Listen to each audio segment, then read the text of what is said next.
Test series খেলতে পাকিস্তান পৌঁছেছে বাংলাদেশ দল। আজ যাচ্ছেন শরীফুল।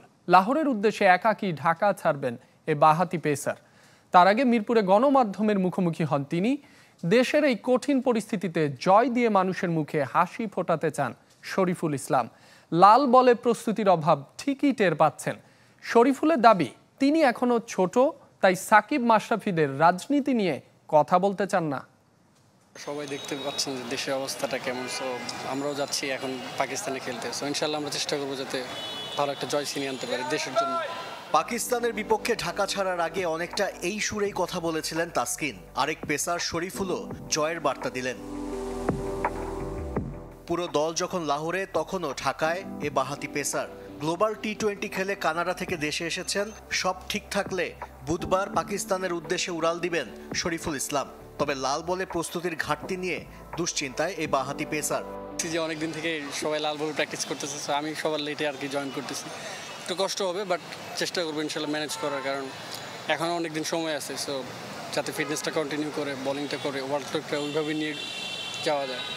রাওয়ালপিন্ডিতে খেলার অভিজ্ঞতা নেই শরীফুলের। ব্যাটিং উইকেটে বোলাররা খুব একটা সুবিধা পাবে না, সেটাকে চ্যালেঞ্জ হিসেবে নিচ্ছেন তিনি। ভরসা রাখছেন ব্যাটারদের ওপর। এই রাওয়ালপিন্ডি আমরা আগেও খেলা দেখছি যে অনেকটা ব্যাটিং ফ্রেন্ডলি উইকেট। সো আমাদেরও ভালো ব্যাটসম্যান আছে। সো খেলাটা ফাইটিং হবে ইনশাল্লাহ। আমরাও ভালো একটা ফাইট ব্যাক দেওয়ার চেষ্টা করবো। নুরুল হাসান সোহানের পর প্রধান নির্বাচক গাজী আশরাফ হোসেনও রাজনীতির সাথে বর্তমান ক্রিকেটারদের সম্পৃক্ত হবার বিপক্ষে। তবে এসব জটিলতা থেকে দূরে থাকতে চান শরীফুল। আমি অনেক ছোট, আসলে এসব বিষয়ে আমি এখনো কিছু জানি না বা জানতে চাই না থাকে ভালো। আশরিক রুদ্র, চ্যানেল 24, ঢাকা। এই যে আমার ব্যাংক আরএফএল গ্যাস স্টোভ, এর সায়েন্টিফিক নজল আর ব্রাশ বার্নার তাপকে সমানভাবে ছড়িয়ে খরচ বাঁচায় 25%। আরএফএল গ্যাস স্টোভ নিরাপদ ও গ্যাস সাশ্রয়ী। বৃষ্টি বাধার পর শুরু হয়েছে এ দলের প্রথম 4 দিনের খেলা। প্রথম দিন ব্যাটিং বিপর্যয় বাংলাদেশে। পাকিস্তান শাহিনস পিছিয়ে 120 রানে।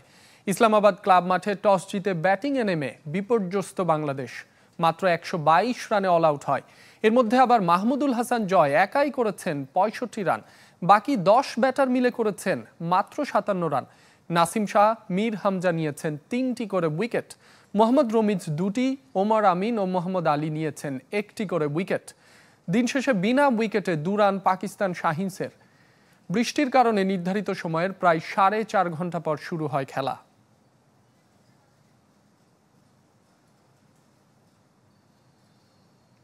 এবার সরাসরি ক্রিকেট বোর্ডের পরিচালনা পর্ষদের পদত্যাগ দাবি করেছে বিএনপি। ঢাকা মহানগরের উত্তরের সদস্য সচিব আমিনুল হকের নেতৃত্বে মানববন্ধন হয়েছে মিরপুর স্টেডিয়ামের সামনে। যোগ্য সংগঠকদের দিয়ে ক্রিকেট পরিচালনার আহ্বান তাদের। একই দিন সাকিব আল হাসানকে প্রকাশ্যে ক্ষমা চাওয়ার আহ্বান জানিয়েছেন তারা। অন্যথায় মিরপুরে অবাঞ্ছিত ঘোষণা করা হবে। সভাপতি নাজমুল হাসান ও পরিচালনা পর্ষদের পদত্যাগের দাবিতে উত্তাল ক্রিকেট বোর্ড। বিভিন্ন দাবি সম্বলিত ব্যানারে মানববন্ধন করেছে বাংলাদেশ ক্রীড়া উন্নয়ন পরিষদ। সব শ্রেণী পেশার মানুষ থাকলেও বিএনপিপন্থী সংগঠক ও খেলোয়াড়দের উপস্থিতি ছিল বেশি, যার নেতৃত্ব দিয়েছেন বাংলাদেশ ফুটবল দলের সাবেক অধিনায়ক ও বিএনপি নেতা আমিনুল হক। সবার দাবি প্রায় এক, বিসিবির বর্তমান বোর্ডের পদত্যাগ। নির্দিষ্ট দল ও মতের ব্যক্তি নয়, যোগ্য সংগঠকদের দিয়ে বিসিবি পরিচালনার দাবি তোলেন আমিনুল। গত 17 বছর এই স্বৈরাচার সরকার বাংলাদেশের স্পোর্টসে দলীয়করণ এবং রাজনৈতিকরণের মাধ্যমে বাংলাদেশের স্পোর্টসকে ধ্বংস করে ফেলেছে এবং দুর্নীতির একটি আঁকড়া বানিয়ে ফেলেছে।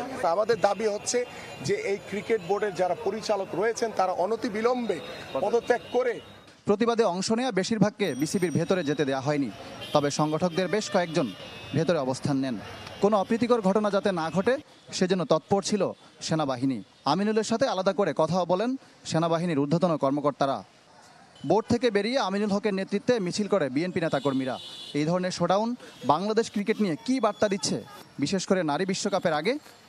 অন্তর্বর্তীকালীন সরকারের যে উপদেষ্টা রয়েছেন তার সাথে বসে আলোচনা করে নতুনভাবে একটি ফরম্যাট করে আইসিসির যে নিয়ম রয়েছে সেই নিয়ম মাফিক আমরা কাজ করে আমরা ইলেকশনের মাধ্যমে নতুন একটি বডি দাবি করছি এবং সেই বডির মাধ্যমে বাংলাদেশের ক্রিকেট ভবিষ্যতে এগিয়ে যাবে সেটা আমরা প্রত্যাশা করছি। এবং নতুনভাবে যে কমিটি দায়িত্ব নেবে তাদের মাধ্যমে পরবর্তী যে উন্নয়নমূলক যে কাজগুলি হবে সেগুলি পরিচালিত হবে।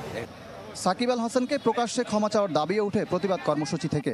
না হলে মিরপুর স্টেডিয়ামে তাকে ঢুকতে না দেওয়ার হুমকি দেওয়া হয়। ক্ষমা চাইতে হবে, তাকে ক্ষমা চাইতে হবে এবং তারপর তাকে আমরা ক্রিকেট মাঠে ঢুকতে দেবো। এর আগে সাকিবকে আমরা কেউ ক্রিকেট মাঠে ঢুকতে দেবো। আছে যারা সুবিধাবাদী, তাদের কাছে প্র্যাকটিস করলেই একটা ছেলে এইজ লেভেল খেলতে পারবে বা একটা ছেলে একটা আপনার জেলা চ্যাম্পিয়নশিপ, ন্যাশনাল চ্যাম্পিয়নশিপ খেলতে পারবে। এদেরকে হটিয়ে জেলা ক্রিকেট লিগগুলো ফেরানো। ফল না দেয় যে বৃক্ষ, সেই বৃক্ষ কেটে ফেলতে কারো মায়া লাগে না। আমাদের যেহেতু ফল দিচ্ছে না এই ক্রিকেট বোর্ড, আমাদের যেহেতু উন্নত করতে পারছে না, আমরা এই ক্রিকেট বোর্ডের কর্মকর্তাদের চাচ্ছি না। বিভিন্ন ক্লাব ও জেলা সংগঠকদের ব্যানারও ছিল প্রতিবাদ কর্মসূচিতে, তাদেরও অভিন্ন দাবি। ইকরাম হুসাইন, চ্যানেল 24, ঢাকা। ক্রিকেটের স্বার্থে ক্রিকেট বোর্ড ছাড়তে আপত্তি নেই খালেদ মাহমুদের। দেশের পালাবদলের পর প্রথমবার বিসিবির কোনো পরিচালক গণমাধ্যমে কথা বলেছেন। দেশের ভাবমূর্তির জন্য নারী টি-20 বিশ্বকাপ আয়োজন গুরুত্বপূর্ণ বলে জানিয়েছেন তিনি, এবং সেজন্য তাকিয়ে অন্তর্বর্তী সরকারের দিকে। এখন যেহেতু পাওয়ার নাই নেই, যদিও উনি প্রেসিডেন্ট আছেন, এখনো পদত্যাগ যেহেতু করেননি, বাট আসিফ মাহমুদ এসছেন অ্যাজ এ উপদেষ্টা ক্রীড়া এবং যুব ক্রীড়ার এসছেন উনি, তো উনি ডিসিশন নেবেন কি হবে না হবে, এটা ওনার উপরে।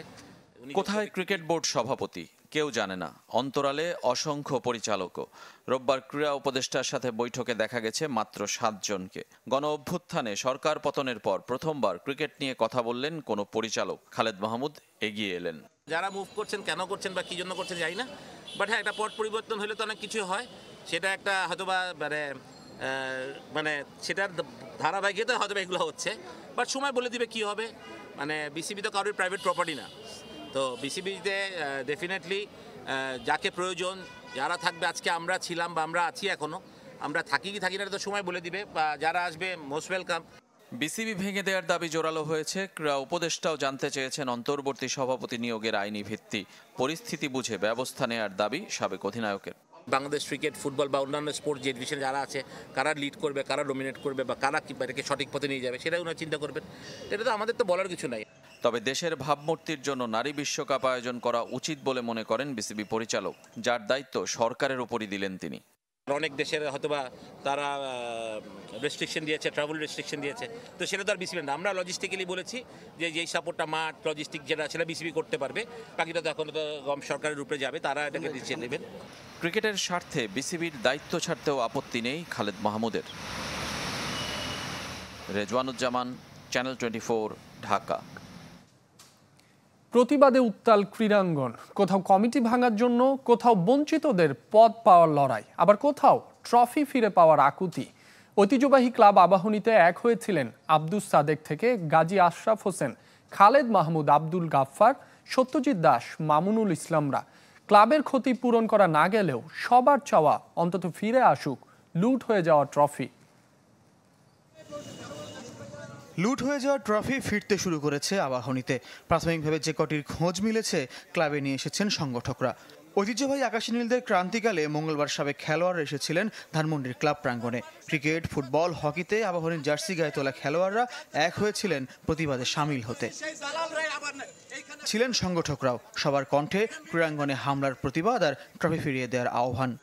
অত্যন্ত স্পর্শকাতর, সেন্টিমেন্টাল লাগছে আমার যে 52 বছর হয়ে গেল আবার এই ক্লাবে এসেছি। সামনে আমার কিছু ট্রফি দেখছি।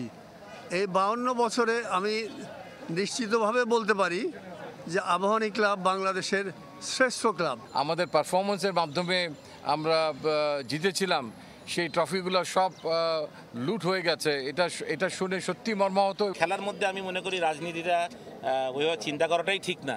শুধু আবাহনী ক্লাব না, অনেকগুলো ক্লাবই এইভাবে সব কাণ্ডের সম্মুখীন হয়েছেন। সবার নিরাপত্তার একটু ব্যবস্থা করেন। ক্রীড়া উপদেষ্টা আছেন, তার কাছে এই মেসেজটা দিচ্ছি যে আপনারা আমাদের ক্লাবগুলিকে সহযোগিতা করেন এবং ক্লাবের নিরাপত্তার ব্যবস্থা গ্রহণ করেন। ক্লাবের উপর দিয়ে যত ঝড়ই বয়ে যাক, ফুটবল সহ সব ডিসিপ্লিনে আবাহনীর অংশগ্রহণ অব্যাহত রাখার ঘোষণা দিয়েছেন পরিচালক কাজী ইনাম আহমেদ। আবাহনী একটি ঐতিহ্যবাহী ক্লাব, 52 বছর ধরে এই ক্লাব গিয়ে আমাদের এখানে খেলে যাচ্ছে। আভনি এখনও টিম করবে, এবছরও ইনশাল্লাহ টিম করবে। আমি সকল ফ্যানদেরকে বলবো তারা আমাদের সাপোর্ট করুক, আগামী 52 বছরও আভনি টিম করবে। সবাইকে ধন্যবাদ। নির্মাণাধীন শেখ কামাল ক্রীড়া কমপ্লেক্সের ভবিষ্যৎ অজানা, তবে সাবেকদের প্রতিবাদে ঢুকে পড়ে প্রতিবাদ জানায় একদল, নিজেদের স্থানীয় দাবি করে ক্লাব মাঠ উন্মুক্ত চাওয়া তাদের। ফয়জুল ইসলাম, চ্যানেল 24, ঢাকা। দরজায় কড়া নাড়ছে ইউরোপিয়ান ফুটবলের নতুন মৌসুম। বৃহস্পতিবার শুরুটা লা লিগা দিয়ে, শুক্রবার একই দিন মাঠে গড়াবে ইংলিশ প্রিমিয়ার লিগ ও বদলে যাওয়া লিগা। মাঝে সিরিয়া আর সবার শেষে 23 আগস্ট শুরু হবে বুন্দেসলিগা। নতুন মৌসুমে ইউরোপের শীর্ষ 5 লিগের সবার আগে মাঠে গড়াবে লা লিগা। 15 আগস্ট খেতাফে ও আতলেতিকো বিলবাও ম্যাচ দিয়ে শুরু হবে 94তম আসর। চ্যাম্পিয়ন রিয়াল সহ রাজধানী মাদ্রিদ থেকে এবার লড়বে সর্বোচ্চ 5 ক্লাব, তাদের একটি প্রমোটেড লেগানেস। ফিরছে কাতালান প্রতিনিধি স্পানিয়ল ও রোনালদো নাজারিওর মালিকানাধীন রিয়াল ভায়াদোলিদ। মৌসুমের প্রথম এল ক্লাসিকো 27 অক্টোবর রিয়ালের মাঠ সান্তিয়াগো বার্নাবিউতে। ফিরতি লেগ পরের বছর 11ই মে। ন্যু ক্যাম্পের সংস্কার কাজ চলমান থাকায় এবারও বার্সার home venue Estadio Olimpic Lluis Companys. লা লিগার পরদিনই মাঠে গড়াবে প্রতিদ্বন্দ্বিতা ও জৌলুসে সবার চেয়ে এগিয়ে থাকা ইংলিশ প্রিমিয়ার লিগ। সাবেক চ্যাম্পিয়ন লেস্টার সিটির পাশাপাশি ইপিএলে ফিরছে ইপসুইচ টাউন ও সাউদাম্পটন। টানা 5ম শিরোপার রেকর্ড গড়ার মিশন পেপ গার্দিওলার অপ্রতিরোধ্য ম্যান সিটির। ইয়ুর্গেন ক্লপ অধ্যায় শেষে নতুন যুগের অপেক্ষায় লিভারপুল। 29 সেপ্টেম্বর প্রথম ম্যানচেস্টার আর 27 অক্টোবর হবে লন্ডন ডার্বি। একই দিন শুরু হবে লিগ 1। তবে মেসি নেইমারের পর এমবাপ্পের প্রস্থানে এবার কিছুটা রং হারাবে ফরাসি লিগটি। পরিবর্তন এসেছে স্পন্সর ও লোগোতেও। প্রথম দিন প্রথম ম্যাচে নামবে প্যারিস সাঁ-জার্মেই। শিরোপার রেসে এবারও ফেভারিট চ্যাম্পিয়নরা। ফ্রান্সের শীর্ষ স্তরে ফিরছে সাঁ-এতিয়ে, অঁসের ও অঁজে। চ্যাম্পিয়নদের ম্যাচ দিয়ে শুরু হবে সিরিয়াও। ইন্টার মিলান জেনোয়া লড়াই দিয়ে 27 আগস্ট মাঠে গড়াবে ইতালিয়ান লিগের 123তম আসর। 21 বছর পর ফিরছে কোমো, তাদের সঙ্গী পারমা ও ভেনেৎসিয়া। শীর্ষ 5 লিগের মধ্যে সবার শেষে মাঠে গড়াবে বুন্দেসলিগা। ভিনসেন্ট কোম্পানির অধীনে শিরোপা পুনরুদ্ধারের মিশনে বায়ার্ন মিউনিখ, আর তা ধরে রাখার পরীক্ষায় নামবে গেল আসরে রূপকথার জন্ম দেয়া বেয়ার লেভারকুজেন। 30 নভেম্বর হবে মৌসুমের প্রথম ডার ক্লাসিকো। জের সাগর, চ্যানেল 24। ভেন্যু বদলে ভারত সফরে গোয়ালিয়রে হবে দেশটির সাথে বাংলাদেশের প্রথম টি20। তবে 6 অক্টোবরেই হবে ম্যাচ। এদিকে বাংলাদেশের বিপক্ষে টেস্ট সিরিজে বিশ্রামে থাকতে পারেন রোহিত শর্মা ও বিরাট কোহলি, এমনটা জানিয়েছে ভারতীয় গণমাধ্যম। টি20 বিশ্বকাপের পর শ্রীলঙ্কা সিরিজে ছুটি চাইলেও নতুন কোচ গৌতম গম্ভীরের অনুরোধে ওয়ানডেতে খেলেছেন দুজন। এছাড়াও 4 মাসে 10 টেস্ট খেলতে হবে টিম ইন্ডিয়াকে, যার 5টি অস্ট্রেলিয়ার সঙ্গে। সে কারণে 2 অভিজ্ঞ ক্রিকেটারের পাশাপাশি পেসার জসপ্রীত বুমরাকেও টাইগারদের বিপক্ষে বিশ্রামে দিতে চান অজিত আগারকারের নেতৃত্বাধীন নির্বাচক প্যানেল। তবে ফিরতে পারেন 2 পেসার মোহাম্মদ শামি ও সিরাজ। 19 সেপ্টেম্বর শুরু হবে ভারত বাংলাদেশ প্রথম টেস্ট।